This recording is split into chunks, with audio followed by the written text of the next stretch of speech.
Greetings from Singapore to all in Jakarta and wherever you are worshiping from. Salam dari Singapura kepada jemaat di Jakarta dimanapun Anda berada di dalam kebaktian. What a wonderful provision from our Lord that through Betapa Tuhan technology, itu sungguh amat baik dan kemurahan Tuhan, we can all be connected to worship Him together. melalui teknologi kita bisa disatukan di dalam kebaktian. Before we talk about operation inside out versus outside in, Sebelum kita menyampaikan firman melalui dengan judul tindakan dari dalam keluar melawan tindakan dari luar ke dalam, let's bow our heads for prayer. mari kita tunduk kepala dan berdoa. Our gracious and loving Father in heaven, Bapa di surga yang penuh kasih, what a privilege it is for us to gather together as your people today. betapa bahagianya hari ini bisa berkumpul bersama-sama dengan umat-Mu.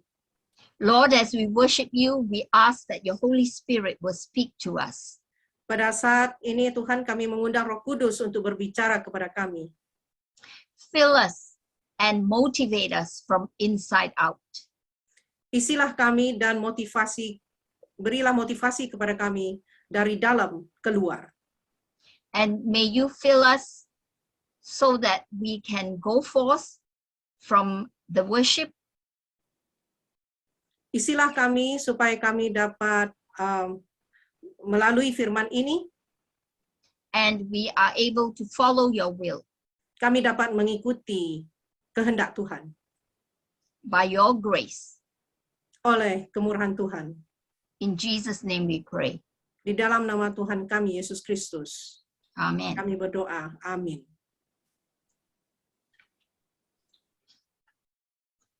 Let's begin with a story. Mari kita mulai melalui cerita. Mrs. Busy stood with satisfaction up on stage. Mrs. Busy, dia berdiri di mimbar dengan penuh kebanggaan dan kepuasan. She was being recognized for successfully completing Bible studies to the 8 people who were being baptized that day. Dia dikenal oleh sebab memberi pelajaran Alkitab kepada 8 orang yang dibaptis pada hari itu. She had studied with them and worked with them for 2 long years. Dia belajar bersama dengan mereka dan menghabiskan banyak waktu selama 2 tahun bersama dengan mereka masing-masing. A smart, busy women's ministries leader of her local church, she was well respected. Seorang yang pintar dan pemimpin dari pelayanan wanita, dia itu sangat dihormati di gereja. Not only in church, but also in the community, Bukan saja di gereja, tetapi juga di dalam masyarakat. as she was involved with so many projects. Oleh sebab dia telah berhasil untuk melibatkan diri di dalam begitu banyak proyek. Such as the literacy project, the Feed the Poor project, raising funds for worthy students. Di mana dia itu berkecimpung di dalam beberapa proyek seperti kelas keterampilan dasar, memberi makan kepada fakir miskin, dengan juga mencari dana, dan lain-lain. You see, while Mrs. Busy was enjoying her ministry, Nah, kita lihat sementara Nyonya sibuk ini sedang menikmati pelayanannya, her husband, who was a quiet man, had tried very hard to support their 2 young children at home. suaminya yang adalah seorang yang pendiam telah berusaha dengan keras untuk mensupport kedua anaknya di rumah. Fortunately, he had his own business and enjoyed a Untungnya- very flexible schedule. Untungnya dia mempunyai sebuah usaha atau pekerjaan bisnis yang dia lakukan sehingga dia bisa menghabiskan waktu untuk menjaga anak-anaknya di rumah. So he was happy to take care of the 2 children who were 9 and 11 years old. Jadi dia senang untuk menjaga kedua anaknya yang berumur 9 dan 11 tahun. He was stressed with the fact that his wife was seldom home. Dia stres karena istrinya itu jarang di rumah. Being in church most of the time, even on weekdays. Dan istrinya selalu berada di gereja, meluangkan begitu banyak waktu, bahkan di hari-hari kerja. Since he was not a Christian, he was upset that being a Christian meant so many church commitments that one had no time for family. Suaminya ini bukanlah seorang Kristen, dan dia itu sangat kecewa karena rupanya menjadi seorang Kristen berarti harus memiliki begitu banyak komitmen sehingga orang tersebut tidak punya waktu untuk keluarga. However, he was willing to make his wife happy. Tetapi dia ingin membuat istrinya bahagia. And he made up his mind that if this was what Christianity was, he would have no part in it. Dan dia mengambil suatu keputusan bahwa jika hidup kekristenan memang harus begitu, maka dia tidak akan memiliki bagian di dalamnya. What bothered him most was that his 11-year-old son was showing signs of rebellion. Dan yang membuat dia itu sangat khawatir adalah putranya yang berumur 11 tahun itu mulai menunjukkan tanda-tanda pemberontakan.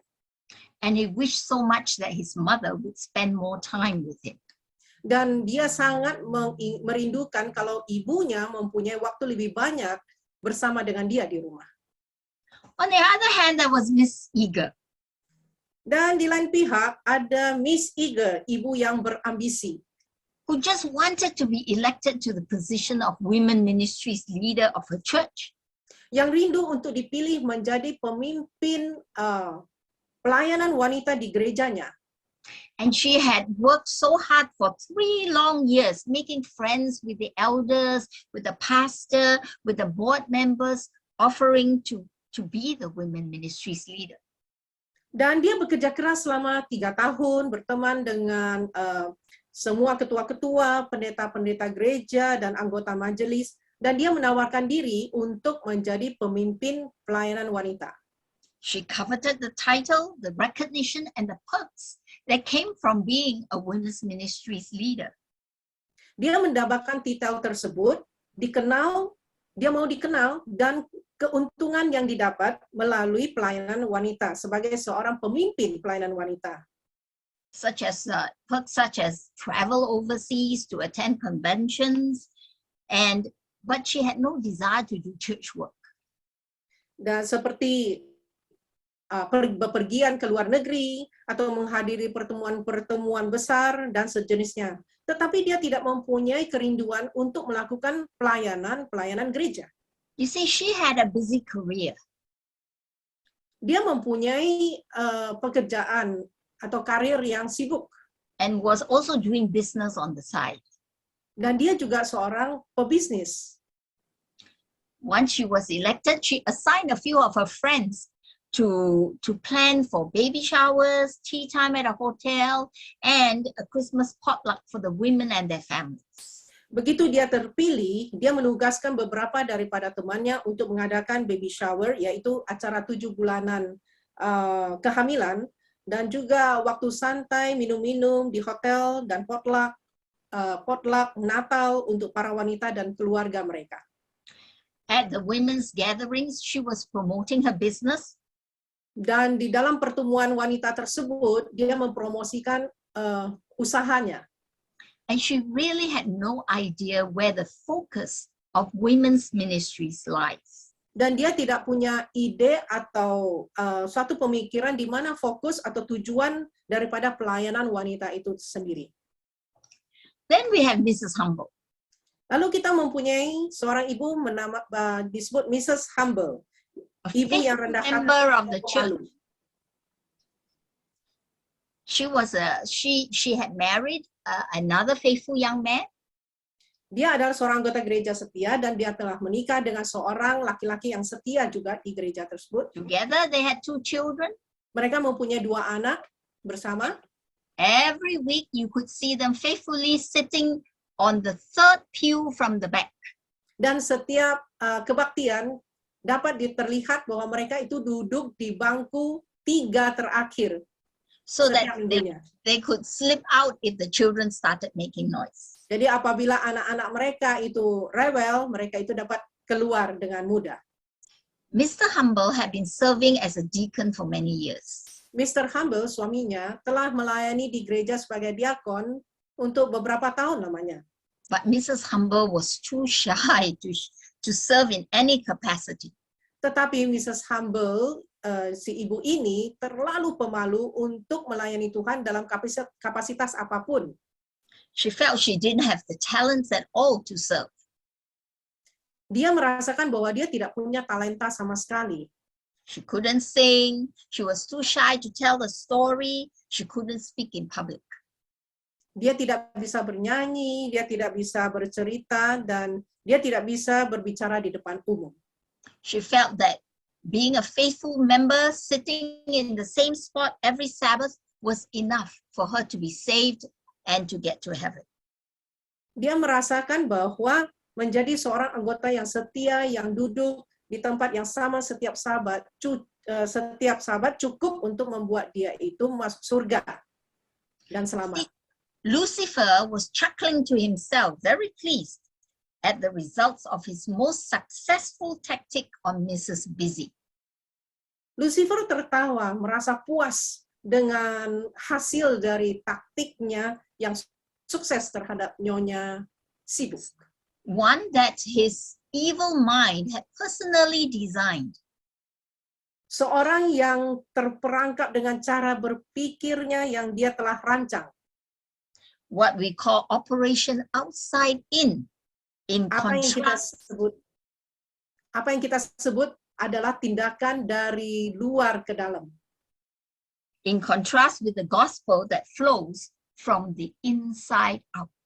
Sangat berbeda dengan apa yang Alkitab katakan, yaitu dari dalam keluar. Ya. Lucifer aims this technique at gifted and earnest individuals who are willing and happy to be involved in the service of God.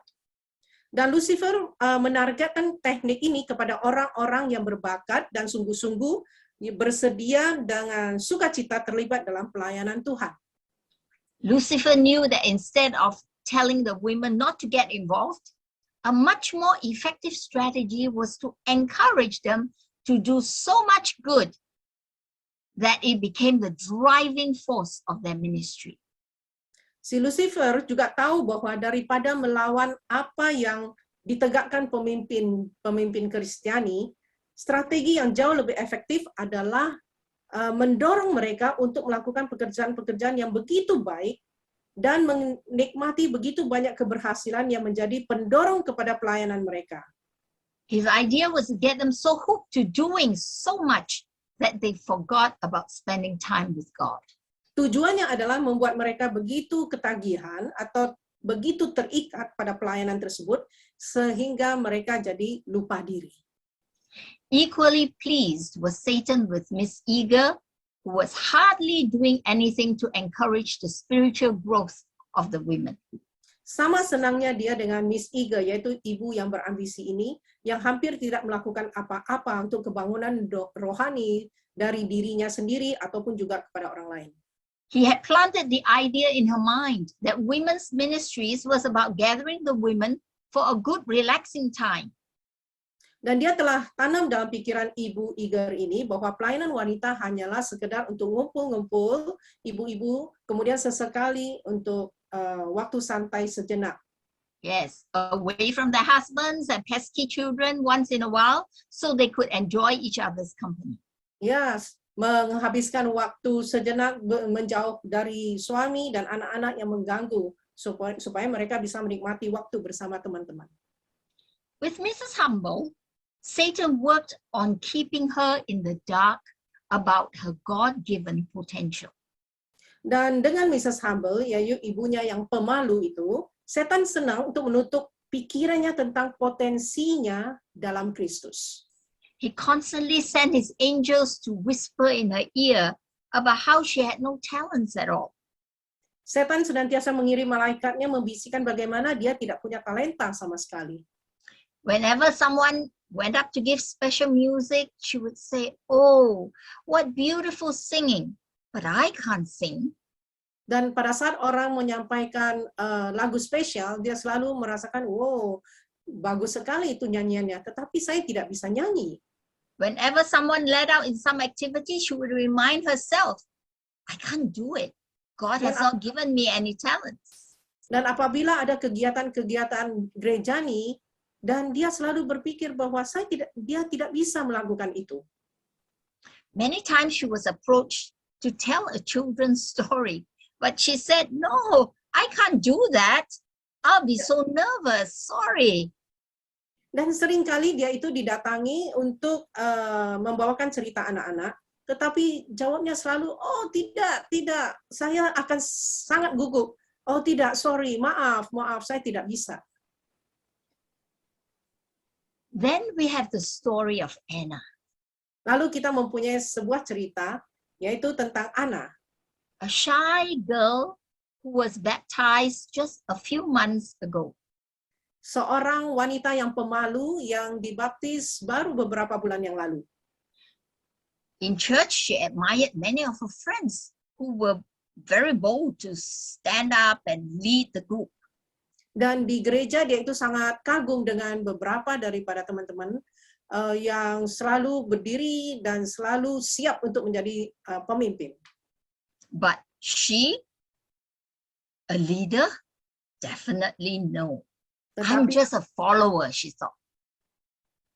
tetapi dia seorang pemimpin, oh tentu tidak. Dan saya hanya adalah seorang pengikut. However, Anna spent a lot of time every day praying and reading her Bible. Namun, Anna sangat taat memiliki saat teduh dengan Tuhan. And after many months, she asked God, she said in her prayer, "God, what can I do for you?" Setelah beberapa bulan, kemudian dia berdoa kepada Tuhan, Tuhan, apa yang bisa saya lakukan untuk Tuhan?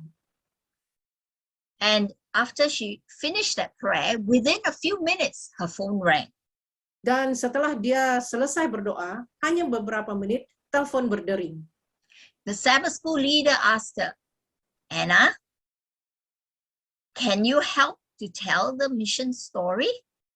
Pemimpin sekolah Sabat menelpon dia dan mengatakan, Anna, apakah engkau bisa mengambil bagian di dalam berita mission?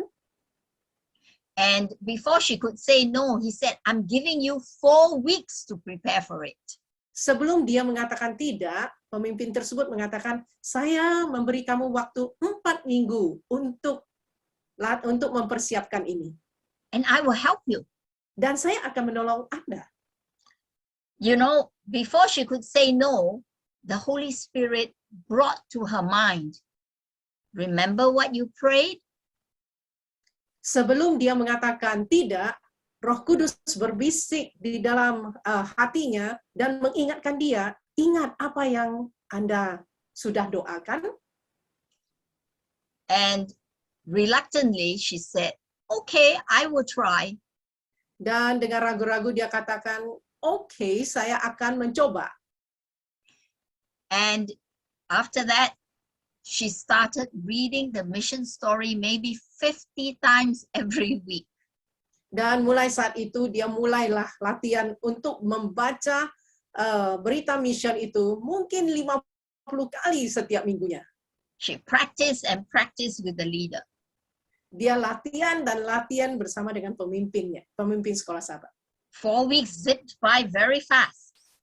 Dan waktu berjalan sangat cepat. On Friday night, she couldn't sleep. Hari Jumat malam dia tidak bisa tidur. On Sabbath, she went to church feeling extremely nervous. Dan hari Sabat dia datang ke gereja, dia merasakan begitu gugup. And when she got up to speak, she was really trembling. Dan pada saat dia naik ke mimbar untuk berbicara, dia benar-benar gemetar. She said a short prayer Dia berdoa singkat, and she started reading the story. dan kemudian dia mulai membaca cerita tersebut. Yes, she stumbled over a few words. Her voice was soft and shaky. Dan benar, dia itu ada membuat kesalahan-kesalahan dalam membaca beberapa kata, kemudian suaranya itu melemah dan gemetar. When she finished, she breathed a huge sigh of relief and sat down.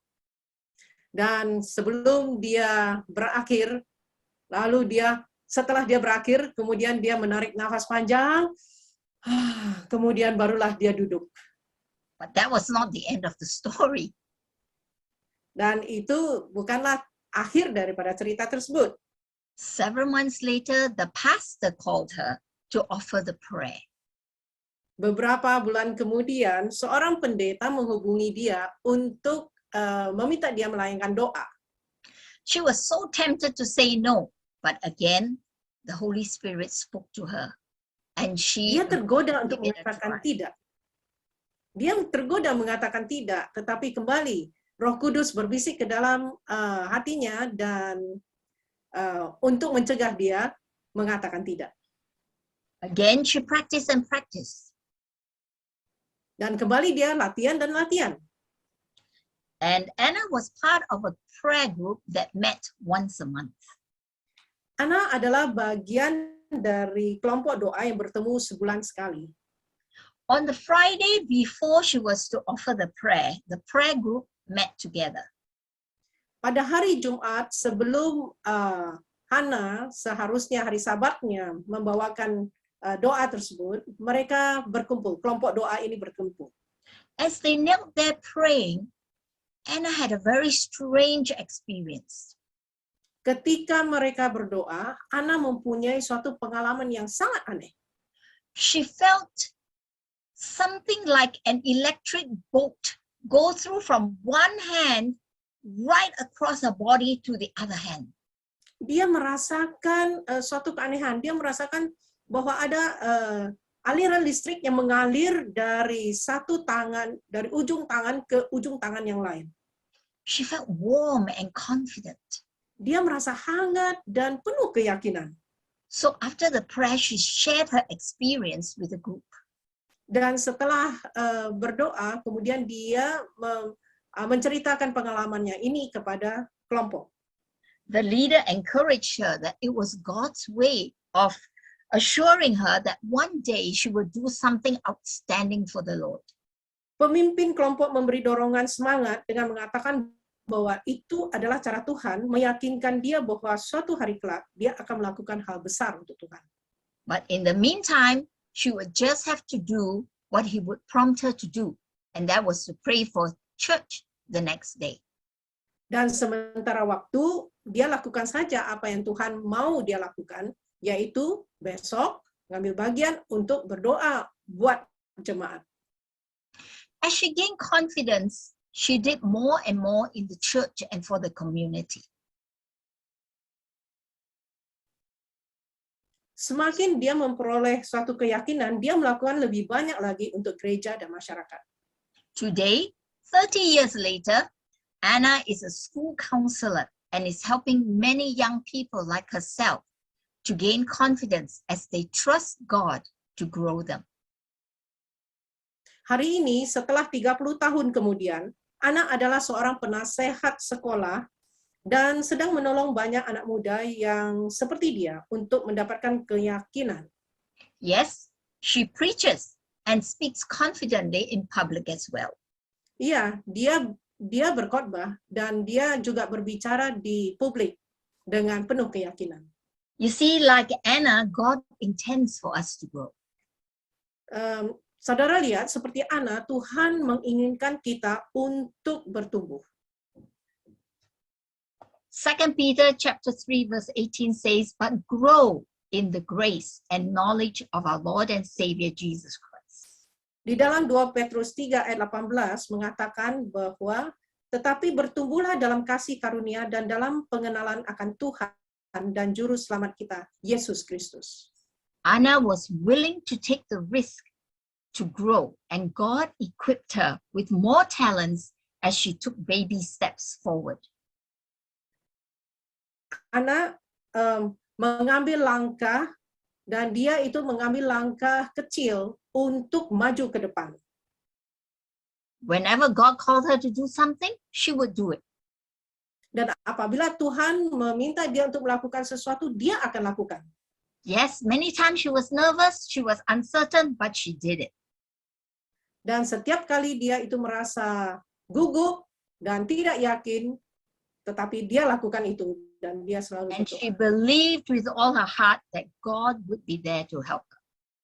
Dan dia selalu yakin bahwa Tuhan berada bersama dengan dia, melakukan itu untuk dia. Are you growing in Christ every day? Apakah saudara sedang bertumbuh dalam Kristus setiap hari? You know, there was a research done about the Adventist life, and we have some sad facts to share. Ada fakta di dalam gereja yang menuliskan fakta yang menyedihkan sebagai berikut.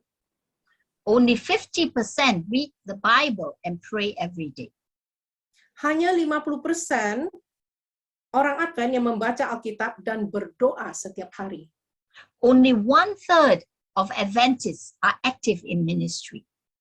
Hanya sepertiga dari orang Advent aktif terlibat dalam pelayanan kepada Tuhan. This research is a very sobering research. Ini adalah suatu research yang sangat menyedihkan.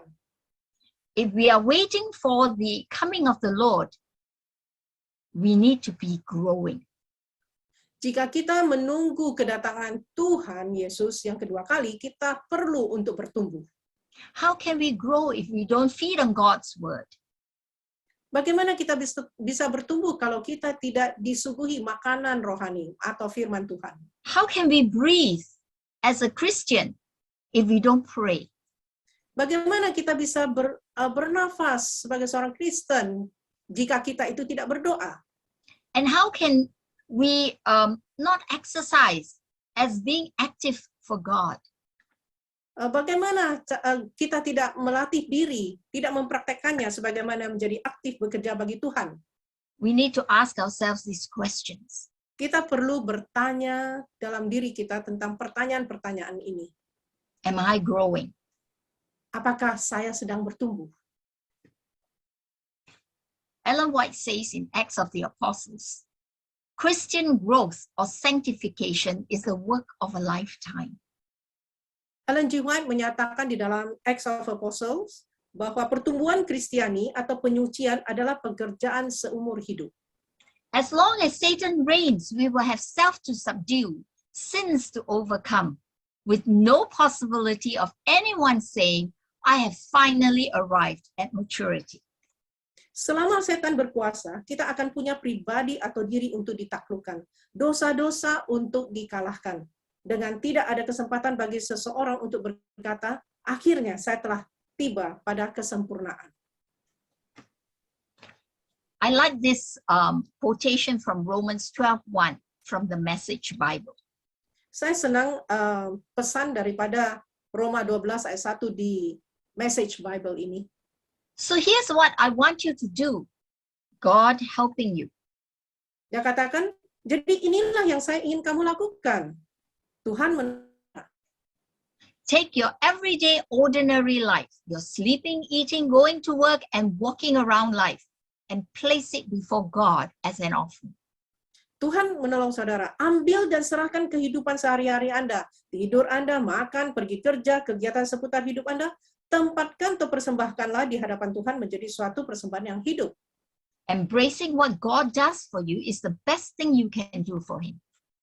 Dan memeluk apa yang Tuhan lakukan buat kamu adalah hal terbaik yang kamu dapat lakukan untuk Dia. Yes.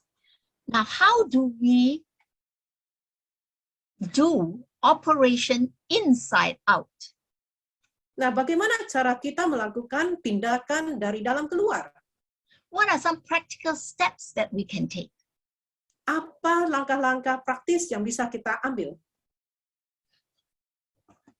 The first important step is to have a conscious choice to surrender to God and ask Him to change us from the inside out.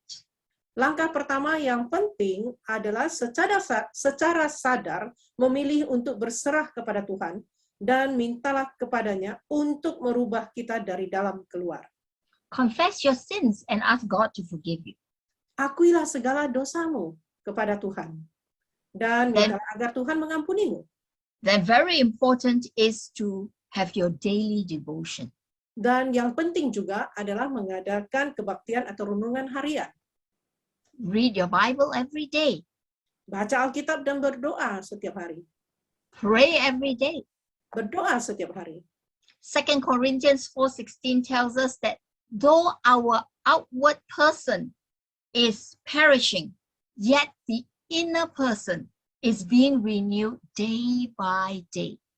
Di dalam 2 Korintus 4 ayat 16 mengatakan, tetapi meskipun manusia lahiriah kami semakin merosot, namun manusia batiniah kami dibaharui dari sehari ke sehari. This is what Anna was doing every single day. Inilah yang dilakukan oleh Ana setiap hari. You know, a few years ago, I joined this website called fastmissions.com. Anda tahu beberapa tahun yang lalu saya mengikuti website ini yang disebut fastmission.com. And it has been so helpful in my spiritual growth. Dan ini sangat menolong sekali di dalam kehidupan kerohanian saya pribadi. Yeah. You can use this to memorize your Bible. Anda bisa menggunakan ini untuk menghafal ayat-ayat Alkitab. You can use it for Bible reading. Juga bisa digunakan untuk bacaan Alkitab. And from time to time, they offer classes that are free. Dan seringkali juga mereka menawarkan kelas-kelas dan semuanya itu adalah gratis. And the best news I have for you today is that Fast Missions is offered in Indonesia. Dan kabar baiknya adalah bahwa Fast Mission ini juga ditawarkan di dalam bahasa Indonesia. So use this tool to help you to read your Bible every day and pray every day. Jadi gunakanlah alat ini untuk berdoa dan membaca Alkitab setiap hari. You know, talk to God. Berbicaralah kepada Tuhan. But more important, take time to listen to Him. Tetapi yang terpenting adalah dengarkan suara Tuhan. Be willing to submit to the Holy Spirit and listen to what He will tell us without being defensive and blaming others for your condition. Bersedia menyerahkan diri kepada tuntunan Roh Kudus dan dengarkan apa yang akan disampaikan kepada kita tanpa pembelaan diri dan menuduh orang lain. Be willing to surrender your will and embrace God's will. Dan bersedia untuk menyerahkan kehendak kita kepada Tuhan, dan bersedia untuk meninggalkan kehendak kita, tetapi rangkullah kehendak Tuhan. And respond to God's call for change. Dan responlah kepada Tuhan atas panggilan Tuhan. You know, God has promised to change us. Tuhan berjanji untuk merubah kita. In Ezekiel chapter 11, verses 19 and 20, He says, I will give them one heart and a new spirit will I put within them. Di Hezkiel 11 ayat 19 dan 20 mengatakan, Aku akan memberikan mereka hati yang lain dan roh yang baru di dalam batin mereka. I will remove the heart of stone from their flesh and give them a heart of flesh that they might walk in my statutes and keep my rules and obey them. Dan juga aku akan menjauhkan dari tubuh mereka hati yang keras dan memberikan mereka hati yang taat. And they shall be my people and I will be their God. Ya, supaya mereka hidup menurut segala ketetapanku dan peraturanku dengan setia, maka mereka akan menjadi umatku dan aku akan menjadi Allah mereka. So as God works on you from the inside out, be willing to change. Jadi apabila Tuhan bekerja di dalam diri saudara, dari dalam keluar, maka bersedialah untuk berubah. Yes, change is not easy. Change is painful. Ya, berubah itu tidak mudah dan berubah itu sangat sakit. And as we change, we need to persist. Dan pada saat kita berubah, kita harus dengan teguh melakukannya. Because a new habit takes at least 21 days to be established. Karena suatu kebiasaan baru memerlukan 21 hari untuk terbentuk. I would say it takes more than 21 days, more like 30 to 60 days. saya akan katakan mungkin memerlukan lebih dari 21 hari, mungkin 30 atau 60 hari. Just take one step at a time. Jadi, ambillah satu langkah setiap saat. Yes, you may fall, but pick yourself up and persist on taking that next step. Ya, kamu mungkin akan jatuh, tetapi berdirilah dan tetap lanjutkan dengan langkah berikutnya. What change does God want from you? Apa perubahan yang Tuhan mau dari Anda?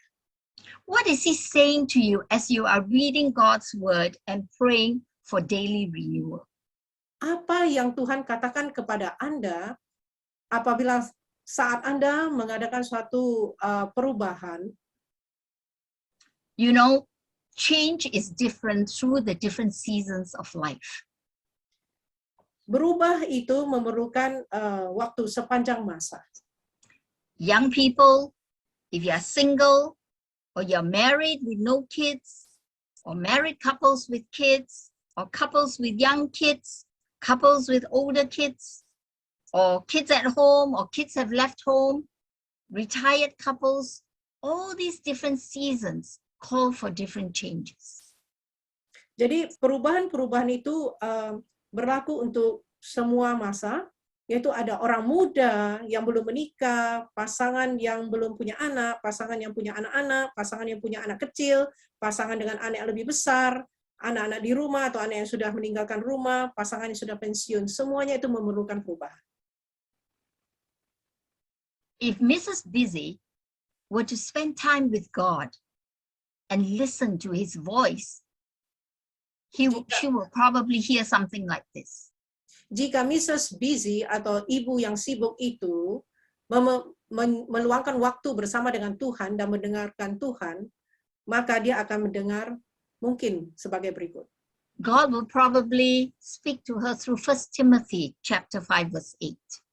Ya, Tuhan akan berbicara kepadanya melalui 1 Timotius 5 ayat 8. It says, if anyone does not provide for his relatives, and especially for members of his household, he has denied the faith and is worse than an unbeliever. Tetapi jika ada seorang yang tidak memeliharakan sanak saudaranya, apalagi seisi rumahnya, orang itu murtad dan lebih buruk dari orang yang tidak beriman. This text will tell Mrs. Busy, turn your thoughts towards home. Dan ayat ini akan berbicara kepada ibu yang sibuk itu, Mrs. Busy, bahwa alihkan pikirannya kepada keluarga. Yes. Remember, you have an unbelieving husband and you have an 11-year-old son that you need to take care of. Ingat, kamu mempunyai seorang suami yang masih belum kenal Tuhan. Dan kamu mempunyai seorang anak yang 11 tahun dan 9 tahun.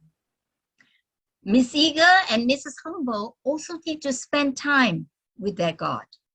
Mrs. Eager, yaitu ibu yang berambisi, juga Mrs. Humble, yaitu ibu yang pemalu, juga perlu meluangkan waktu bersama Tuhan lebih banyak. And they really need to get to know God and listen to what He wants from them. Dan mereka benar-benar harus belajar mengenal Dia dan dengarkan apa yang Dia mau daripada mereka. Then God could continue to grow them one step at a time and equip them like Anna, who was able to fly to greater heights and be a blessing to so many people who came to her for help. Kemudian Tuhan akan melanjutkan memberi pertumbuhan kepada mereka satu langkah setiap saat, melengkapi mereka seperti Anna, yang bisa terbang tinggi dan menjadi berkat kepada begitu banyak orang yang datang kepadanya di kantor dan meminta pertolongan. Yes, Romans 12:2 from the Message Bible has some advice for us. Di dalam Roma 12 ayat 2 dari Message Bible mempunyai pesan kepada kita. It says, don't become so well adjusted to your culture that you fit into it without even thinking. Janganlah terlalu menyesuaikan diri dengan dunia atau budaya kebiasaan sekitarnya, sehingga kamu telah masuk ke dalamnya tanpa disadari. Instead, fix your attention on God. Melainkan sesuaikan, arahkan perhatianmu kepada Tuhan. You'll be changed from the inside out. Kamu akan diubahkan dari dalam keluar. Readily recognize what He wants from you and quickly respond to it. Segera mengenal apa yang Tuhan mau daripadamu dan berilah responsnya dengan cepat. Unlike the culture around you, always dragging you down to its level of immaturity, God brings the best out of you, develops well-formed maturity in you. Tidak seperti budaya atau kebiasaan di sekitarmu, selalu menarikmu ke bawah kepada tingkat ketidaksempurnaan. You know, this advice is not only for our sisters, but for our brothers. God will do it for you. Dan ini bukan hanya pesan untuk para wanita, tetapi juga kaum pria. Karena ini yang Tuhan mau kita lakukan. Yes. Don't try to do it yourself. Let God do it for you. Ya, jangan lakukan sendiri. Biarkan Tuhan untuk melakukan ini untuk Anda.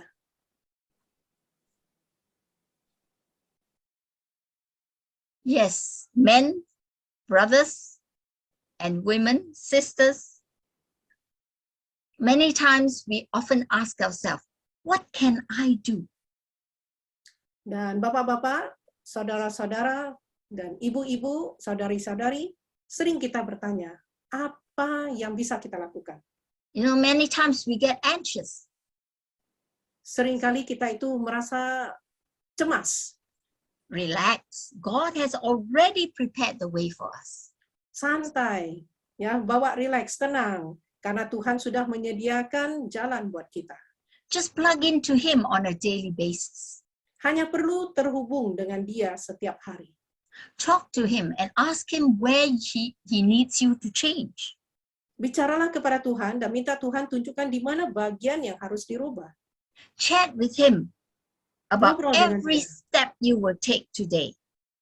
Ngobrol dengan Dia setiap langkah yang akan kamu ambil setiap harinya. Listen to what He wants you to do, Dengarkan apa yang Dia mau Anda lakukan. and He will give you the power to do His will according to His plan. Dan Dia akan memberikan kuasa untuk melakukan kehendaknya sesuai rencananya. Don't keep saying no to His calls for you to be involved in His service. Jangan selalu katakan tidak terhadap panggilannya untuk terlibat di dalam setiap pelayanan. Remember, if He calls you, He will enable you. Ingat, jika Dia memanggil Anda, Dia akan sanggupkan Anda. So say yes. Jadi katakan iya. Focus on God, not on you. Fokus kepada Tuhan, bukan kepada diri kita sendiri. Did someone just ask you to help with distributing care packages for the poor? Apakah ada saudara dimintain bantuan untuk membagikan paket kasih kepada fakir miskin? Or to offer the prayer? Atau untuk melayangkan doa? Or to clean the church? Atau untuk membersihkan gereja? Ask God to help you to do it well, no matter how insignificant it appears to be. Mintalah kepada Tuhan supaya kamu dapat melakukannya dengan baik, sekalipun kelihatannya betapa tidak pentingnya pekerjaan tersebut. And as a result, you will grow in that experience. Dan sebagai hasilnya, Anda akan bertumbuh melalui pengalaman-pengalaman tersebut. I love this promise in Ephesians chapter 2:10. Saya senang janji ini di dalam Efesus 2 ayat 10. It says, for you are God's workmanship, created anew in Christ Jesus for good works, which God prepared beforehand that we should walk in them. Karena kita ini buatan Allah, diciptakan dalam Kristus Yesus untuk melakukan pekerjaan baik yang dipersiapkan Allah sebelumnya. Ia mau supaya kita hidup di dalamnya. Yes. You know, God has already prepared the good works ahead of us. Jadi Tuhan sudah mempersiapkan semua pekerjaan baik ke depan. There's no need to overdo. Tidak perlu kita kerja berlebihan. Just relax and merely follow where God leads. Tenanglah, kerja dengan tenang dan santai karena hanya ikut kemana Tuhan tuntun saja. Itulah yang perlu. You know, sometimes serving God will bring joy and peace. Nah, seringkali melayani Tuhan itu akan membawa sukacita dan damai sejahtera. But at times, we will meet with obstacles and opposition, feelings of stress, hurt, and loneliness. Tetapi seringkali kita berhadapan dengan tantangan, dengan lawan, dengan perasaan stres, disakiti, kesepian, Dan itulah kita alami kadangkala di dalam pelayanan. But that's the time when we need to just stop and to pray. Dan itulah saatnya di mana kita itu perlu mengurangi kecepatan dan berdoa. Romans 12 verses 11 and 12 tells us, don't burn out. Keep yourselves fueled and aflame. Di dalam Roma 12 ayat 11 sampai 13 mengatakan, jangan sampai padam. Jagalah dirimu supaya tetap punya bahan bakar dan menyala. How do we fuel ourselves and keep ourselves burning? By being in the presence of God. Bagaimana kita tetap memiliki bahan bakar dan tetap menyala? Yaitu apabila kita selalu terhubung dengan Tuhan. Be alert servants of the Master, cheerfully expectant. Dan jadilah hamba Tuhan yang siap sedia dan selalu bersukacita dengan penuh pengharapan. Don't quit in hard times. Pray all the harder. Jangan berhenti pada saat sulit. Just pray all the harder. Dan berdoalah lebih keras lagi. Yes, allow God to fight your battles for you. Ya, izinkan Tuhan berperang bersama dan untuk Anda. Yes, my dear brothers and sisters. Saudara-saudaraku yang kekasih. God has a specific role for you, no matter where you are, no matter how old you are or how young you are. Tuhan punya peran tertentu untukmu dimanapun engkau berada. Tidak menjadi soal berapa umur Anda, apakah Anda tua atau muda. When He calls you, be ready to answer, yes, Lord, here am I. Ketika Tuhan memanggilmu, siap untuk menjawab, ya Tuhan, inilah aku. My prayer for each one of you is that you will work for Him from the inside out and not the outside in. Doa saya untuk masing-masing kita adalah bahwa saudara akan bekerja untuk Tuhan dari dalam keluar dan bukan dari luar ke dalam. Let's stay faithful to whatever God calls you to do. Marilah kita tetap setia terhadap panggilan Tuhan. Whether within the family, in the church, or in the community. Ya, dalam bentuk apapun, misalnya di dalam keluarga, di gereja, ataupun di dalam masyarakat. May God empower each of you to do His will. Kiranya Tuhan memberi kuasa kepada Anda masing-masing untuk melakukan kehendak Tuhan adalah doa saya. Amen. Amen. Our Heavenly Father, Bapa di surga, thank you for creating us the way we are. terima kasih Tuhan telah menciptakan kami sebagaimana adanya. Because you have promised to create us anew in Christ Jesus. Karena Engkau berjanji untuk membuat kami baru di dalam Yesus Kristus. So that we can do the good things that you have planned for us from long, long ago. Jadi kami bisa melakukan hal-hal yang baik jauh sebelumnya. I pray that you will keep us faithful. Saya berdoa agar Tuhan tetap membuat kami menjadi setia, faithful in reading your word and praying to you every day. Setia di dalam mempelajari firman Tuhan dan berdoa setiap hari. So that you can change us from the inside out. Supaya kami dapat diubahkan dari dalam keluar. And Lord, when you come, Tuhan, apabila Engkau datang, we can look up and say, this is our God. We have waited for Him and He will save us. Dan kami dapat mengatakan bahwa inilah Tuhan kami. Kami sudah menunggu Tuhan dan inilah kami. And not only us, but all those with whom we have labored. Dan juga bukan hanya kami saja, tetapi juga kepada teman-teman kami bersama-sama yang sudah bekerja buat Tuhan. To this end, we pray that your grace will abide with us. Kami berdoa agar kasih-Mu senantiasa menjadi bagian kami. Thank you in Jesus' name. Amen. Terima kasih Tuhan. Amin.